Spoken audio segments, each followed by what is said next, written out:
প্রিয় ভাই, আপনাকে বলছি, আপনি আমার কথাটার একটু শুনে যাবেন। ভিডিওটা লাইক কমেন্ট শেয়ার করে দেন, অন্যজনকে দেখার সুযোগ করে দেবেন।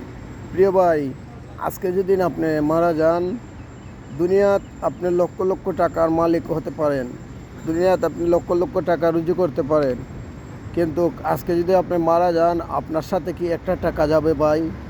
আমার কথাটার উত্তর কমেন্ট বক্সে দিয়ে যাবেন। আপনার কাছে একটা টাকা আপনার কবরে নিয়ে যেতে পারবেন না, তাহলে কেন ভাই আপনি হারাম পথে টাকা উপার্জন করবেন?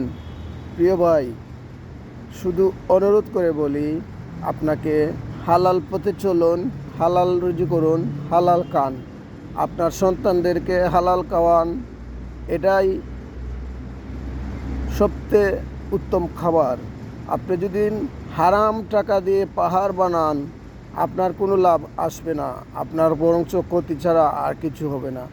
আপনার অনেক ক্ষতি হয়ে যাবে, কিন্তু আপনার কোনো উপকারে আসবে না এই টাকাগুলা, এই সম্পদ। তাহলে আপনার কাজ হলো কি?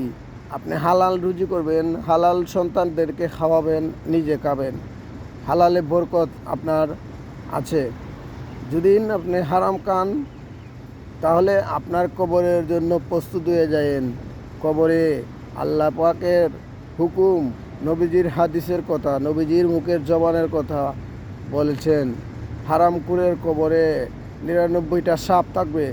যদি একটা সাপ যদি একটা সাপ যদি একটা সাপ দুনিয়ার মাঝে শুধু নিঃশ্বাসটা ফেলে দিত, তাহলে সারা দুনিয়াটা বিষাক্ত হয়ে যেত। আলিমুল আমাদের মুখ থেকে শুনেছি, এটাই সত্য কথা। তাইলে ভাই, আপনি হালাল খাবেন না হারাম খাবেন, আপনার ডিসাইড করার কথা। ভিডিওটা লং হয়ে গেছে, ভিডিওটা শুনবেন, দয়া করে ভিডিওটা লাইক কমেন্ট শেয়ার করে দিবেন। ভালো থাকবেন। আসসালামু আলাইকুম।